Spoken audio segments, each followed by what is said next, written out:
How are you all doing? Oh, you like this rain, or is it No, it makes me tired. Yes. Honestly. I've been drinking a lot of this coffee. Like, I'm already kind of not a morning person, but I'm glad that I woke up early today. Yes. But I really been trying. It takes away. I don't want to keep doing it on YouTube live because I'm more of an in person. Right. Yeah. Right. Well, yeah. So this week, since we finished our code of ethics, which you'll use all of your social work career. Are you both social work majors? Okay. So you always have that, even if you went over to psychology or another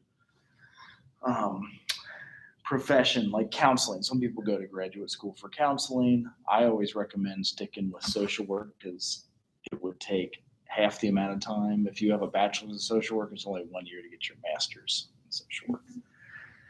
And counseling would probably take 60 hours or 2 years. So now we're starting to get over to like social justice.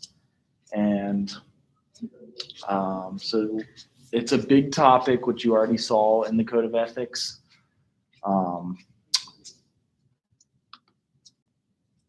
So basically, a just society accords every societal member the same basic rights, the same opportunities, and the same benefits. Hello, good morning. We're locked out. Maybe I can find a piece of paper to write something on the door. Anybody have paper and a pen? You got a calculator in here. They got some new chalk, but there's no chalkboard. That doesn't make sense. Huh. But yeah, we're going to try to get completed here before the next class comes in at 10 something. So you'll hear now about social work and social justice probably the rest of your stay in social work as a major. And again, the idea is working for social work's role in a just society. I was going to start with this video, but because we have a little bit of shortened time, I'm going to maybe finish with the video. But any of you guys keeping up with what's going on at our border right now? You heard about it? It's like right on the border of Texas. So this is the current. I can start us on this because she'll give us an introduction. Southern border deepens tonight. Thousands of Haitian migrants who descended on the town of Del Rio, Texas, are now being deported. Thousands remain in camp under a bridge in dire conditions. And most of those sent home return to a chaotic Haiti, reeling from one disaster after another. There are also major developments in Congress touching on the fate of U.S. immigration policy more broadly. Yamisha. Hello, how are you? So just a quick intro there, and I'll finish up with this or put it into the announcement so you can watch it from home. But essentially, Haiti had an earthquake 10 years ago, and then they had a similar level earthquake just this year. So what earthquake does in areas, anybody ever seen Haiti or visited or heard about Haiti? Do you know what? So it's a developing country is the way they describe it. So if you build buildings in a developing country, a lot of times an earthquake will take them right down. Like we have some areas in the US that are prone to earthquakes, but we build our buildings so they can go like this and like stay up, like we know that it's okay to have buildings that way, and it becomes an issue of social justice. So and this could be a discussion point. So in Haiti, it's not far from the U.S. And we also, our tax dollars could pay to help them. And at the same time, our tax dollars might be not be enough to help them. So we all pay taxes. If you guys had a summer job or if you had, somewhere that you worked, you always get taxes taken out. I remember as a kid, I would be all excited working. And then I always noticed my $500 check would only be like $400 something because they take out the taxes and it's supposed to pay for stuff. And that goes with this social justice. So it helps with affording people the same basic rights, opportunities, and benefits. And As social workers, we help work for a just society. Now, human rights, this also goes to the Haiti situation. Thank you. The Haiti situation, and this is rights inherent by virtue of being human, that we try to protect life, we try to ensure freedoms, and we try to secure personal liberty. So that's some of the stuff that comes up here when you see the border crisis and how we're resolving it. What do you guys think we should do with 11,000 Haitians camped out on our border right now? They're just like on the border of Texas under a bridge. It's a tough one. I mean, and there's no wrong answer, so don't feel shy. There's no right answer. There's no wrong answer. It's like, what do you do? They're hungry. They're without shelter. What's that? So maybe, and they are on the border of Texas, so like finding them a place that they could like stay in, as I think right now Texas is probably hot for a little bit. And I think that they do. So we have in the US what's called asylum status refugees. So like they can declare asylum after a political disaster and after like a natural disaster, hurricanes, earthquakes. The problem being, I guess we only have so many spots. Like they only have so many buildings, I should say. We have so much food that we grow. And for a while, America was known as the land of abundance. Hello. Hi. And I got a sign-in sheet. So yes, we generally do try everything we can to house them. And sometimes we struggle, and this is getting into our international social work. Like, what is our responsibility as a country? Here you go. And then our responsibility as social workers. Another category of human rights. We believe in both civil and political rights, so we all have the right to vote. We have social and economic rights, and then also different collective rights. So getting back to the border, I'm going to go with this. So I don't know how far it is to get from Haiti to South America, but usually, so there's like Florida, and then we have like the Caribbean, and there's Haiti and the Dominican Republic. So I feel like they would take a boat to Guatemala or Mexico and walk up from Mexico. El Salvador begins with a situation in Del Rio. Today in Del Rio, Texas, Homeland Security Secretary Alejandro Mayorkas saw firsthand the tense situation there. He pledged to continue immigration enforcement while also dealing with the migrants' humanitarian needs. It is extraordinarily challenging. As I said at the outset, it is very, very heartbreaking. We are surging resources not only to ensure the security of this area, the security of the community, but also the well-being of the migrants themselves. In recent days, the crowd of migrants in the Texas border town swelled to more than 14,000. They sheltered under and near this Del Rio bridge. They had been waiting to be processed, but in squalid and sweltering conditions, and with food and supplies constantly running short. No hay suficiente comida para. There is not enough food to give to everybody who is inside there. We need to get out of the camp to look for food. Many of them are migrants from Haiti who fear returning there right now, both in the wake of the earthquake this summer that jolted the country and in the aftermath of the assassination of Haiti's president. Over the weekend, U.S. authorities stepped up their efforts to slow the flow of migrants to that part of the border. Agents on horseback with rope in hand aggressively confronted some migrants who were trying to make their way to the encampment. Photos and videos of the scene, as well as the mass deportations, have led to intense backlash. The White House press secretary called the images horrific. Is it the president's stance or the White House's stance that whoever these border agents are using what seems to be whips on migrants that they would be fired or at least never be able to do that again?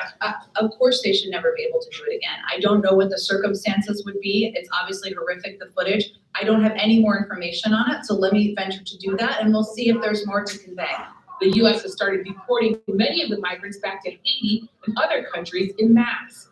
On Sunday, more than 300 deported migrants landed in the Haitian capital of Port-au-Prince. I left Haiti to go find a better future because here in Haiti, all of us young people, despite finishing our studies, cannot get any work. We are on the streets with nothing. That is why there are many youngsters on the street. There are many criminals. It is because the authorities do not think about us. Today, back in Del Rio, a DHS official said that the encampment there has started to shrink. Mayor? So that's about how many are on the border. It seems very far away, but we do get lots of refugees in Cincinnati and Ohio. They tend to, when they start resettling refugee immigrants, put them into states that have more open green space, like Ohio, like Indiana, like Illinois. And right now, Haiti is a French-speaking country. So how many of you said you've heard of Haiti, or I don't know if I can spell it. I have actually been there. So have you been down there or seen it? Or? No, I just heard it's really poor. Yes. Really poor. Yes. And it's interesting because it's on the same island as the Dominican Republic. So here's the DR, and for whatever reason, they clear cut all of the forest in Haiti, and it's very dry and sweltering down there. So it looks like the route that they take is usually, I mean, it's possible. I don't know how.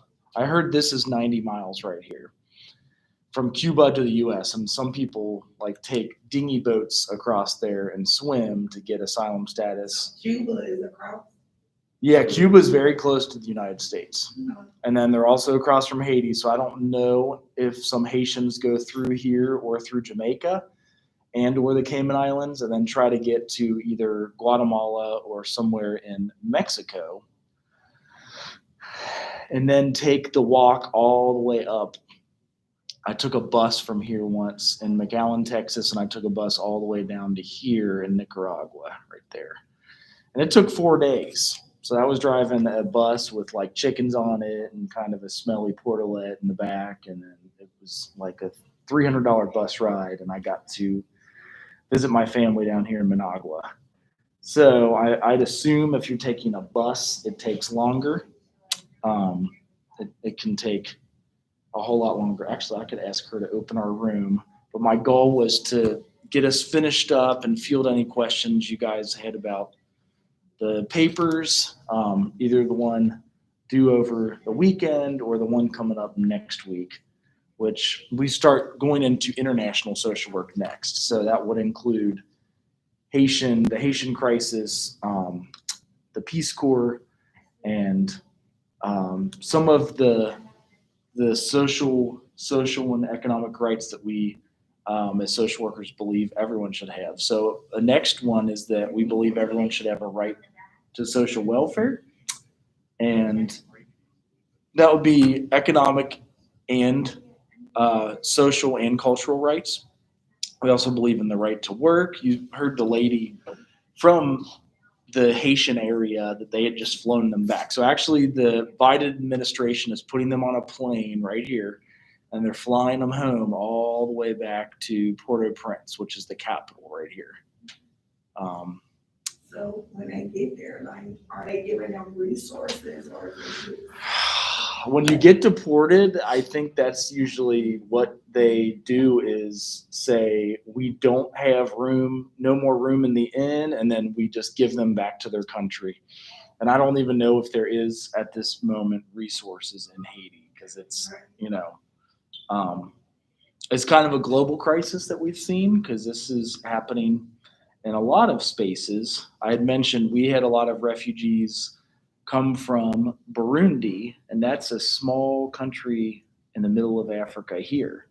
So this area was in civil war. A lot of them went to Tanzania, which is next door, and then they flew over to Cincinnati and Kentucky. A lot of them are in Louisville, a lot of them are in Cincinnati. And that was because of, again, lack of resources and lack of opportunities. So as social workers, and we'll get into it more deeper into the week. Hopefully we have our own room, as I feel like we will be complete here in like 13, 14 minutes. So the opposite of social justice would be social injustice. And this is where you hear about isms. Starting with racism, we also have elitism. There is sexism, and then heterosexism. Any of those you guys would have questions about that look like which one? The second one, elitism, is usually the difference between rich and poor. So elitists are people that have like money, and sometimes it's old money inherited from like generations beyond, or they become rich fast like Jeff Bezos and Amazon, and they just kind of live in their own little world. And well, I guess you see it with pop stars too, where you like, you know, we all thrive to be that way, but elitism, and maybe it's a good one to look up if it lets me. Oh, it's searching the whole document for it. So yeah, but it's usually in relation to which is interesting because it can go on at any level in any country. So it's the advocacy or existence of an elite as a dominating element of a system or society. So attitude or behavior of a person or group who regards himself as belonging to an elite class.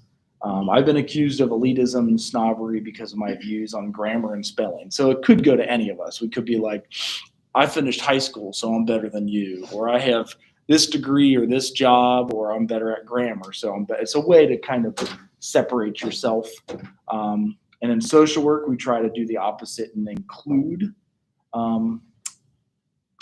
everyone. And maybe if there is grammar or spelling issues, trying to help teach some of those. Also, does that answer your question though? There's also ageism, and then handicapism or ableism, and a few others. Can you guys think of any other ways we discriminate against people that wasn't mentioned?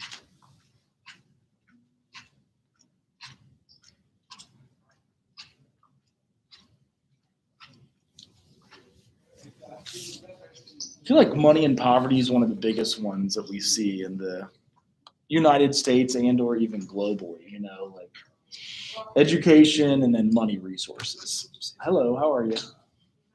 Good. With elitism?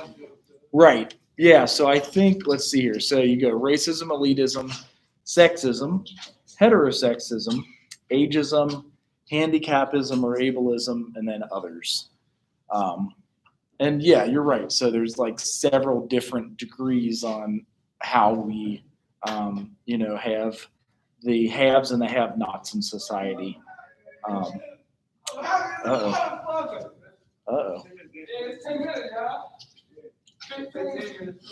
I guess it's party time then, right? So racism is the ideology that perpetrates the social domination of one racial group by another. Elitism is prejudice against those in lower economic classes. And I mentioned even education level could go into that, like, well, I've done more schooling than you, so I'm an elitist. Sexism is a belief that one sex is superior to the other. Heterosexism is the prejudice against people whose sexual orientation differs from those of heterosexuals. And ageism is the belief that one age group is inferior to another. And then handicapism is the last one here. It's prejudice against people who have mental or physical disabilities. We actually were covering a video this week on LADD, which stands for Living Assistance for Developmentally Delayed. And one thing that they are doing to connect with folks is horticulture therapy. And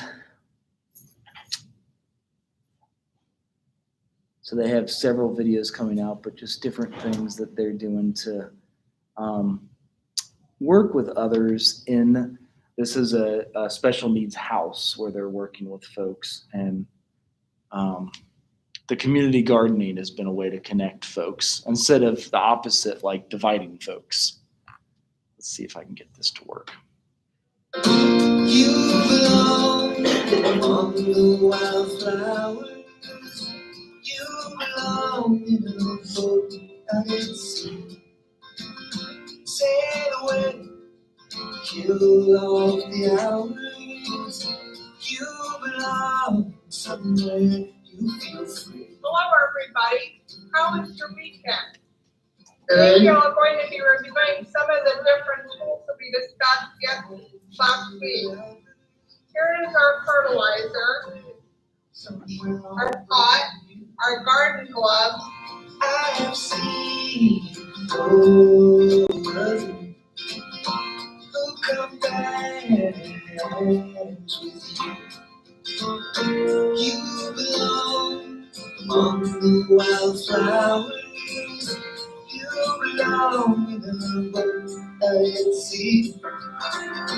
You belong with your So LADD is a employment opportunity for social workers where you work with folks with special needs. And maybe I should have shown this video first. In the early 70s and even the 60s, there was a handicap building that was kind of sought out and busted by a news anchor that showed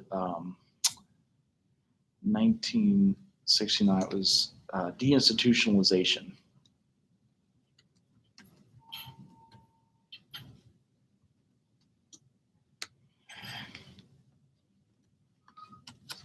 Sometimes it's hard to remember all the details of this, but there was a gentleman who busted them. You may see him. He looks familiar as he still is a news anchor. And Hi, everybody, I'm Harold Rivera, and this is my friend Bernard Carabello.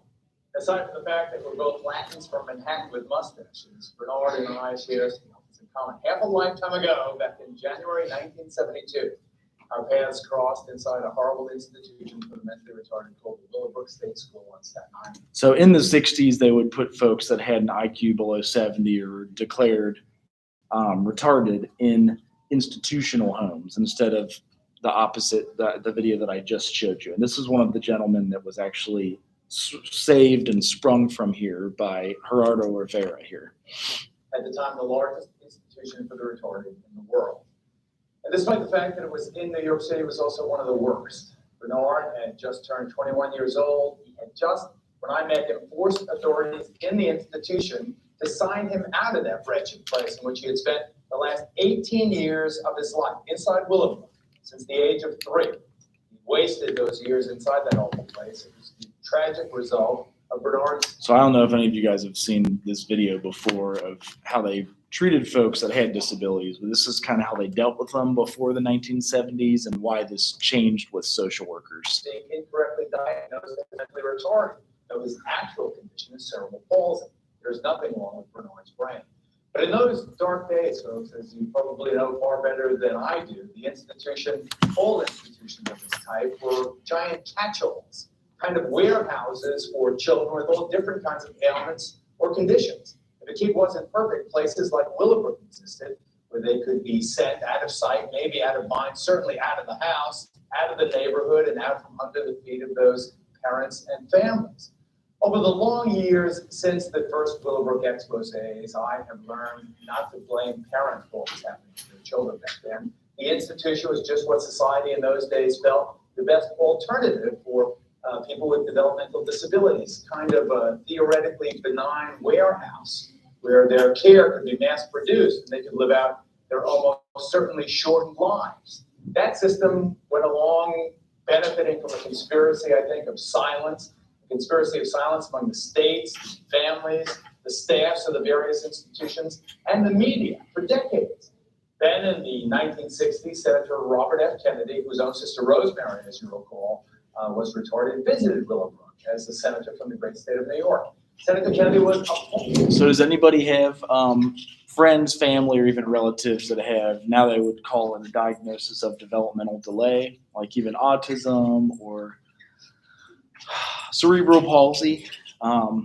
So advocates as social workers pushed so that the conditions at this place were no longer experienced by folks with developmental delay. Now, more often, we'll see places like LADD or Ohio Mentor, which is another space that they work with. So this is LAD. It sprung from that issue in 1970 about empowering folks with developmental delay.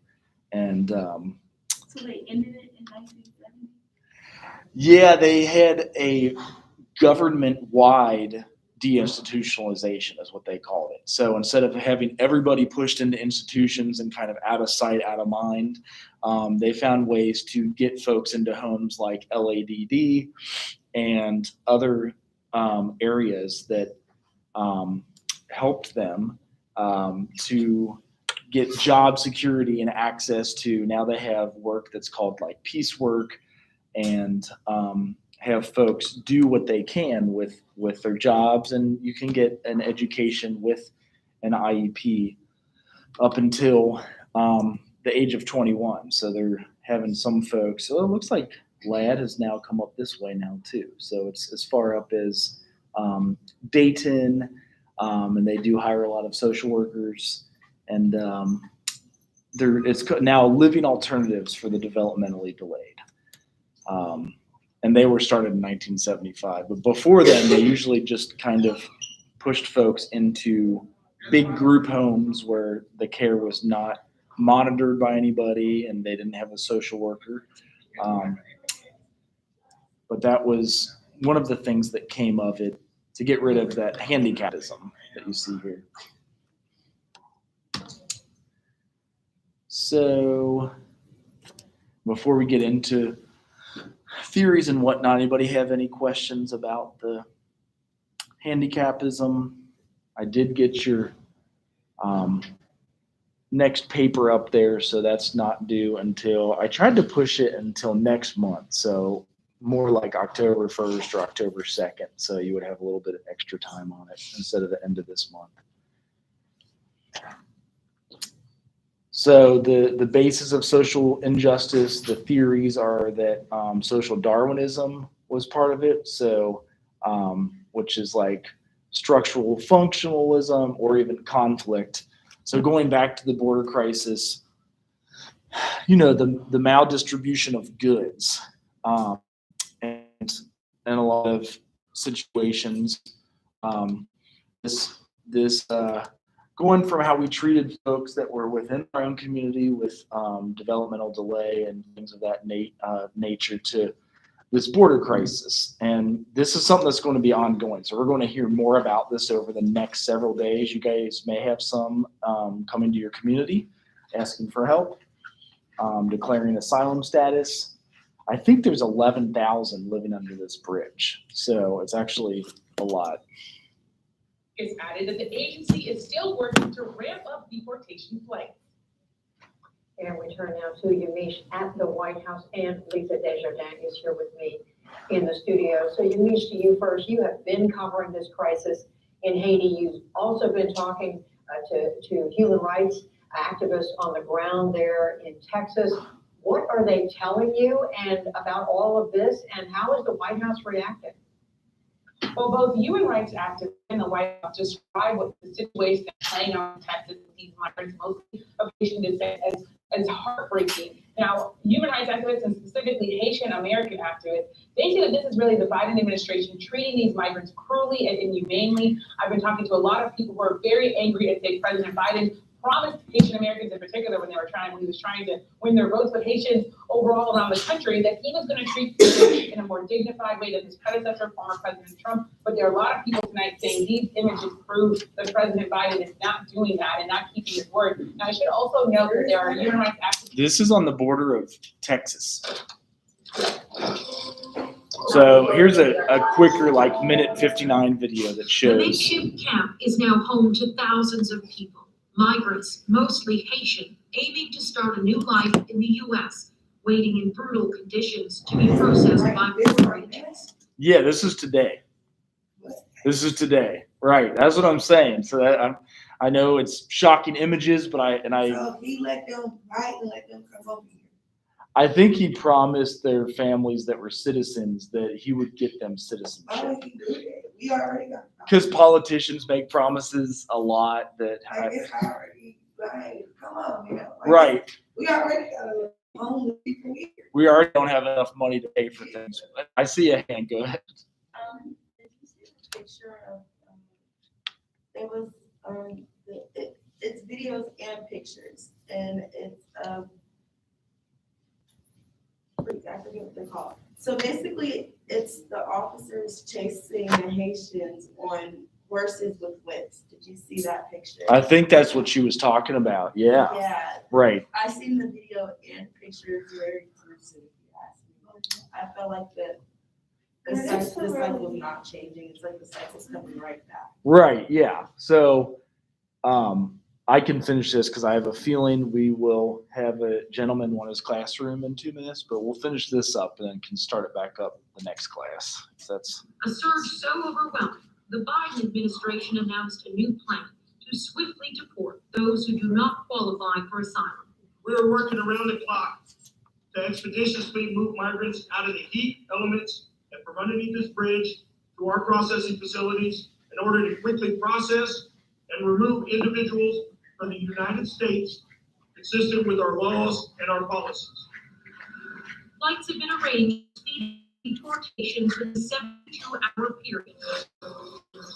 This ends the temporary. but there's also 11,000. How many do you think you could fit on each plane ride? And they come here. Well, they're sending them back. We're done. We're finished. All right. So yeah, we'll bring that up as the discussion for next time.